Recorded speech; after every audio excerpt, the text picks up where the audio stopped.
Hey guys, I was just playing some Chibi Robo Park Patrol on my DS here. I kind of miss having handhelds, I have so many memories of playing games on the go or in bed, and, I just wish we had more handhelds. Whoa. I can't wait to customize this thing for 3 weeks and then never play it. Emulation Handhelds. This is the metaphorical endgame of what Sony thinks killed the PS Vita. These things are honestly pretty interesting when you get down to it. For a long time, since like the mid-2000s, it wasn't uncommon for you to find one of those 1001 game packages that was essentially just some cheap hardware, an emulator, and some games of dubious legality.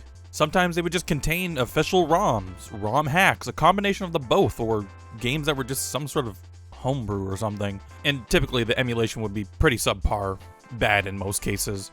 But now we're here, where cheap hardware has become advanced enough and emulation overhead becomes low enough that you can make a pretty quality piece of hardware that actually tries to fill a niche, as opposed to just be a weird piece of junk that is manufactured to prey off people's nostalgia or lack of knowledge on video games. That's why those plug-and-play consoles in the early 2000s were so common at the time. I had a couple of them myself, mainly the Namco Pac-Man and Ms. Pac-Man ones. These things were pretty good for the time. You get accurate emulation of some arcade classics in a small box, each of which having a couple games on them, so it's not surprising that a sort of cheap bootleg market would rise up around the time. Quality be damned! I don't give a shit! I want you to put Granddad on this thing! It's still pretty easy to find these things today on websites like Temu, Wish, and AliExpress.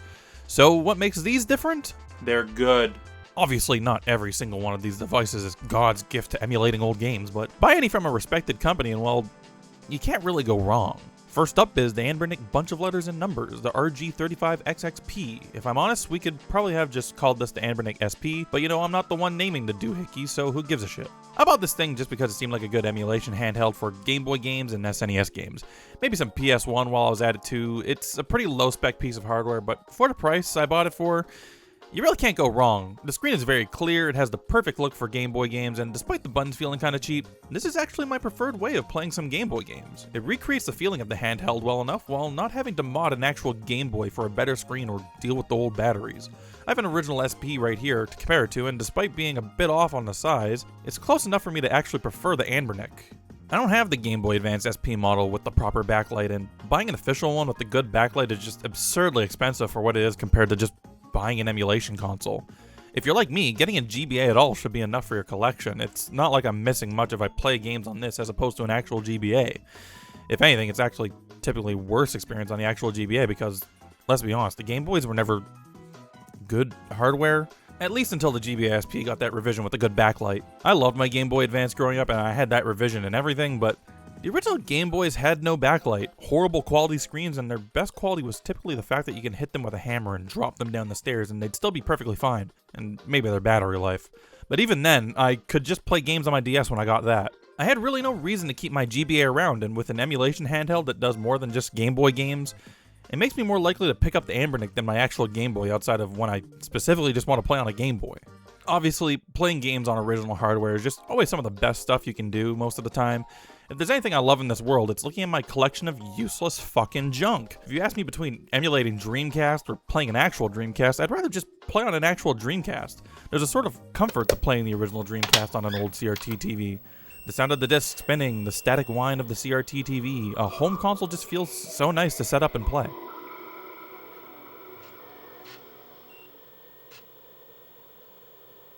Playing on an original Game Boy Advance is a chore. I can't see shit. And again, I can play PlayStation 1 games on this thing, arcade games, SNES, NES, and they all look and run really good on this screen. But it's not all sunshine and rainbows. If I'm honest, I was playing Mario and Luigi on this thing when I first bought it. It was great. I was having a great time. I had never played Mario and Luigi before, and honestly, I'm glad I played it this way. Until I forgot to charge it, and when it died, it just completely wiped my save file. Apparently this thing doesn't make actual save files in the traditional sense where it just saves a file normally, at least the way I had it set up. It just makes a sort of save state, so if you save, turn it off and turn it back on, it'll load into the save state, but since I never actually made another save, I guess it just deleted my progress? I don't really know. I never went back to it. I'm sure there's a way to make sure this never happens again, but it really put a damper on my enjoyment of this hardware at the time, and I kind of just stopped using it. I just started getting into other weird hobbies. I still keep it around for whenever I inevitably want to play a Game Boy game and continue Mario and Luigi, but it's just been sitting on my shelf ever since. Next up though is the Retroid Pocket 3. I bought this a couple years ago in hopes of a couple things. It didn't live up to a single one of them, I'll be honest, I really regret buying this thing. I initially bought this thing as a sort of cloud gaming handheld that I could also use to play some emulated games on, and every time it just disappointed me. I could just never get this thing's front end to work or to get into a state of functionality that truly ever felt worth the time and effort I was putting into it. Cloud gaming works, but it's cloud gaming. There's so much input lag, video compression, and so many other compromises you make to play a game through cloud gaming that it just wasn't worth it. So I tried to use it for in-house streaming, but even that was just inconsistent. It's gotten better since the last time I tried it, but streaming from my PC to it just works. Not great, but well enough, but there's other problems that I'll have to bring up later. And streaming the PS5 to it works, usually, but if you try to use game streaming from the PS4 and PS4 Pro, there's a lot of input lag because the protocols and decoders the PS4 uses are just older and not as efficient to make it a good gaming experience under most circumstances. I actually played the entirety of Tinykin on this thing through Game Pass cloud streaming, and it was fine. The input lag was noticeable, but since it's a pretty low-stakes game, it was fine enough. Emulation is fine too. It does up to some Dreamcast games, but that's like the most recent home console it'll play somewhat consistently. A week before recording this video, though, Nintendo 64 emulation was fine, but I was using the Cocoon front end.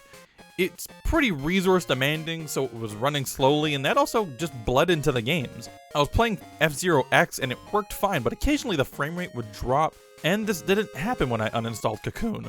But all my Nintendo 64 games don't visually work either through RetroArch normally now, and I don't know why. I don't care to figure it out either.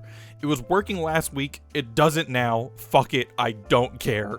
Again, I was okay doing some Game Boy, PS1, SNES, that kind of stuff on it, but the one thing that truly makes me regret buying this thing is the goddamn analog sticks. They for some reason just snap to one of the 4 cardinal directions, so games with analog movement just feel horrible. It's like these sticks don't have 360 degrees of movement, it's more like 90 degrees, all divided up between up, down, left, and right, and occasional amounts in between them. It just completely stopped me from using this thing after a couple months. It's still fine enough for games on the D-pad, but at that point, it's kind of just annoying that this thing has a normal 16:9 screen, considering it can't play anything that really uses that aspect ratio. So majority of the games just have these apparent black bars on the side. I'm not opposed to this, I play games on a goddamn ultra-wide for Christ's sake, but at least I know that at least half the games I play on the ultra-wide use the goddamn extra the wide gives me. This thing doesn't even use the normal wide in games, because they'll start slowing down, so I don't even know what the point of giving this thing a 16:9 screen and analog controls was, when most of the consoles that it can run are 4x3, and don't usually use analog controls. So then what was the point of making the analog sticks fucking dog shit anyways, and make me want to never use them? Retroid makes good products usually, judging by other people's experience with their products that are a bit more expensive. They do make good emulation handhelds, but I don't think this one is right for me. I probably would have been better off buying a Retroid Pocket 2, considering it plays most of the same things the 3 does, but with a proper aspect ratio for old games, but even then, I don't think the analog sticks would have been much better anyways. This is also the type of emulation handheld that just uses Android, and honestly, I had nothing but bad experience with Android on the Retroid Pocket 3. Felt like nothing would ever work, despite it working on something like my phone. It's not like Android is a bad place for emulation or something. A lot of the emulators that have been ported to Android over the past decade have been really damn good, to the point that you can play Wii U games and Switch games on your phone now. It's all pretty impressive, but weak hardware aside, something about the Retroid Pocket 3 just never worked for me.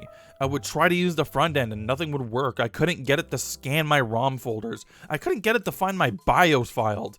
And mind you, I've used emulator front ends before. This isn't news to me. It just didn't work. So I would just open the emulators from the Android screen, and even then I had weird problems with that too. I bought the Anbernic after the Retroid Pocket, and honestly, it was just such a better experience all around that this thing has been collecting dust longer than my Anbernic was. I still pick up the Anbernic from time to time. The Retroid Pocket is essentially just a waste of space on my shelf. For a while, I didn't pick up any more emulation handhelds. Any of the ones that did what I wanted were a bit more expensive and out of the price range, and I want to just get into collecting games and actual consoles instead of getting more cheap emulation handhelds. Outside of GameCube and PS2 emulation, the Ember covered pretty much all that I need. So if I wanted to play GameCube and PS2 or other things like that, I'd just play them on my Steam Deck or on actual hardware. The Steam Deck is a great piece of hardware, especially if you want to emulate things, but I've always felt it was too big to bring it for emulation to places. I love playing PC games on it, and the size never bothered me, but I frequently found myself not playing the emulators I put on it. I definitely played some games on there, but the ratio is like 98% of the time I'm playing actual PC games on there, and then 2% is emulated games. It's an OLED screen, so 4x3 games on it look very clean. The black bars on the side are pure black, so it doesn't stand out like on an LCD screen.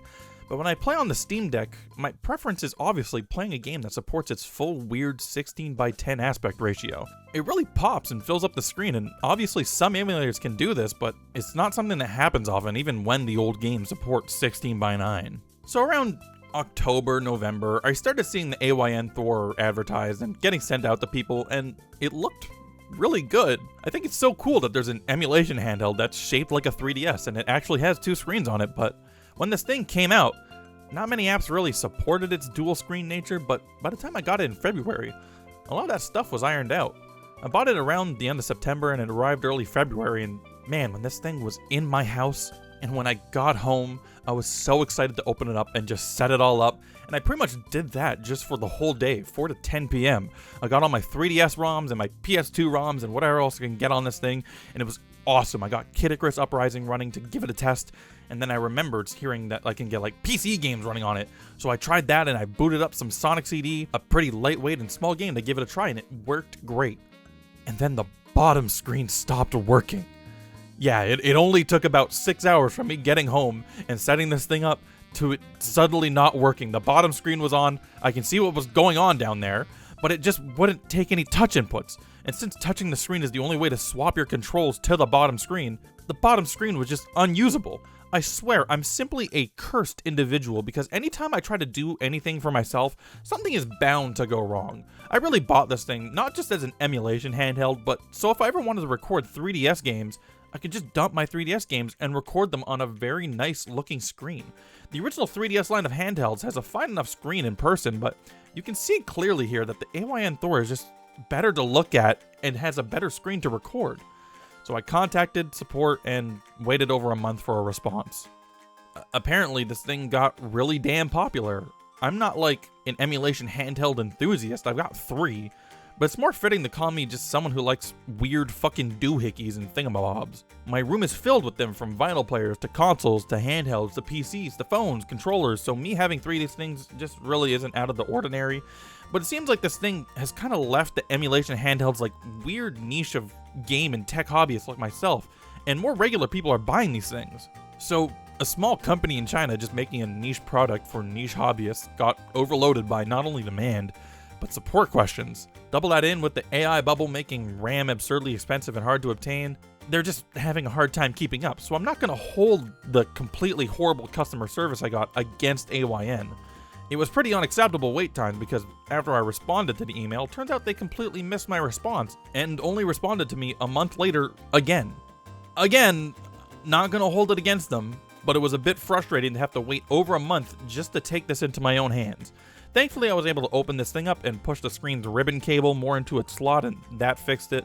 Apparently mine was just loose, or whatever I did, like putting it on a table was enough to knock a connection out of its socket enough that it only stopped touch inputs from inputting. So what do I think of this thing? If I'm honest, I'm kind of in love with it. It's exactly what I've been looking for, not just an emulation handheld, but a handheld. Period. Obviously, this thing isn't perfect, but it's made me realize how much I miss just having a dedicated clamshell handheld to play video games on. I will gladly take whatever compromises this thing has in exchange for all the positives it has. Both of these screens are OLED, so you just have nice blacks. The bezel blends neatly in with the screen. The top screen is 120 Hz, which not only makes everything look smooth, it lets you do so many cool things with it, like in some emulators, you can do black frame insertion.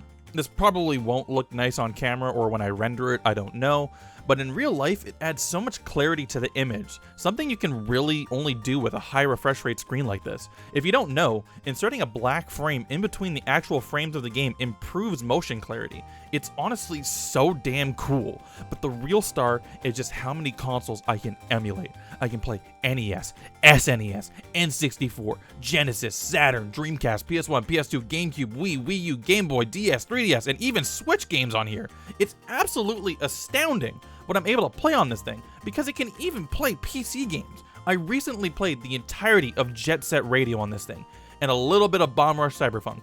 I mostly finished that on my main PC, but it's amazing how far PC emulation on Android has come in such a short period of time.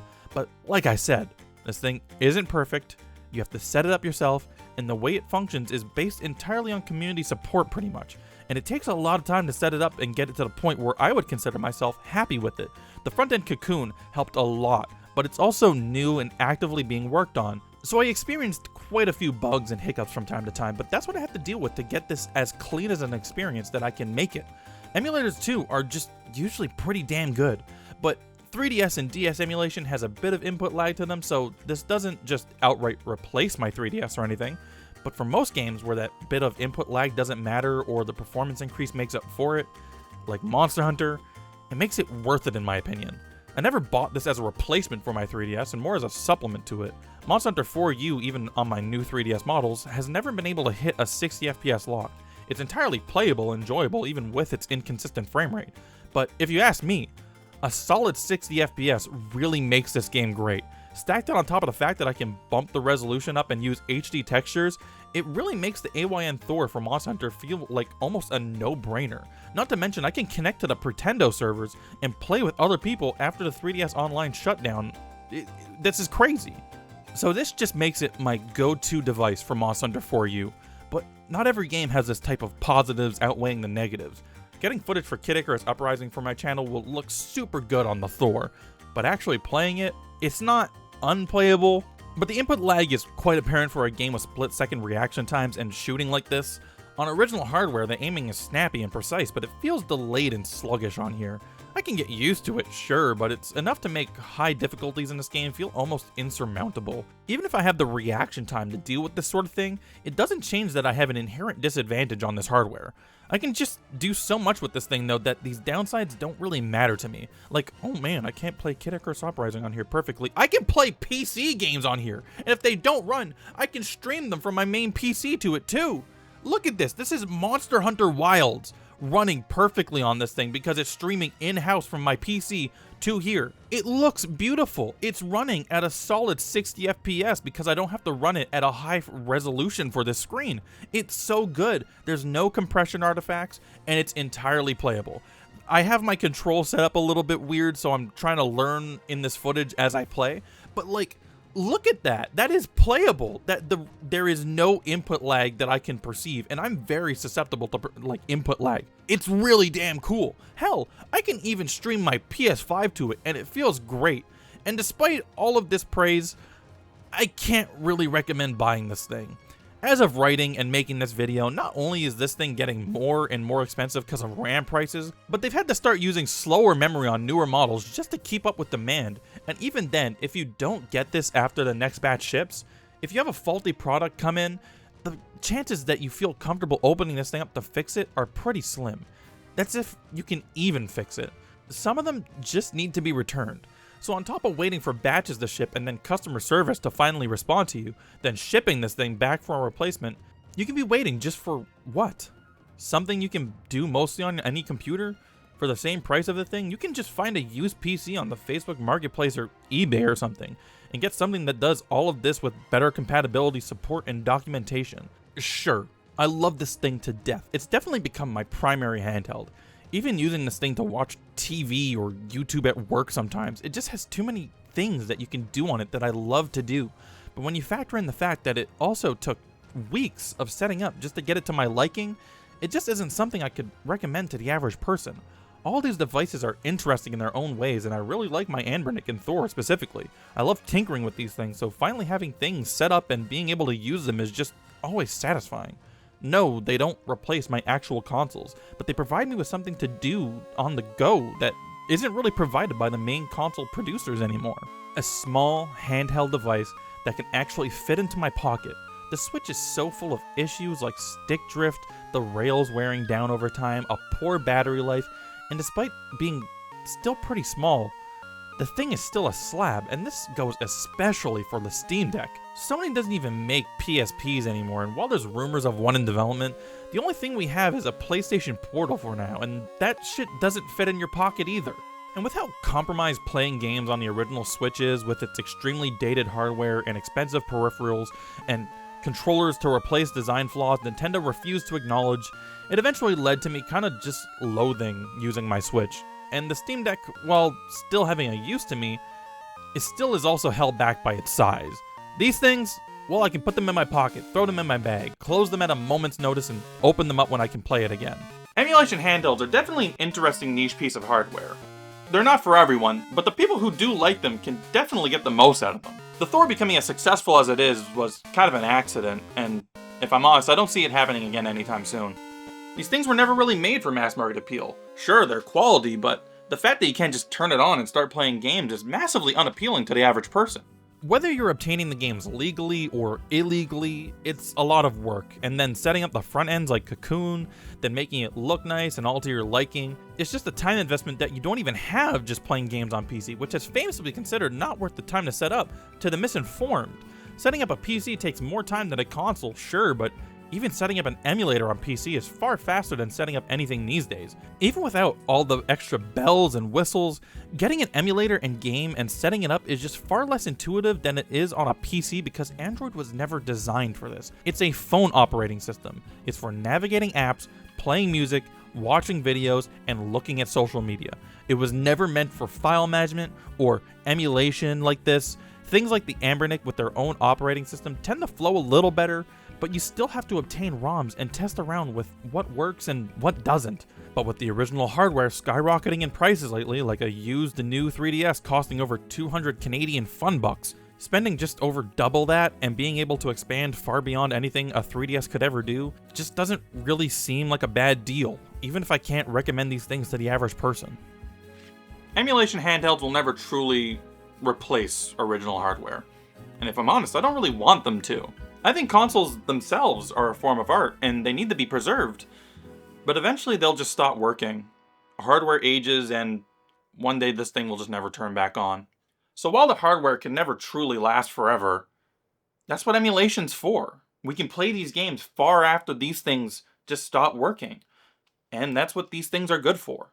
Like it or not, if Nintendo never makes another dual-screen device, there's just no good way to play these games ever again if these all die out. What the fuck? Yeah, I know I said I'd buy it for 3DS recording, but it's way more fun to do bullshit like this.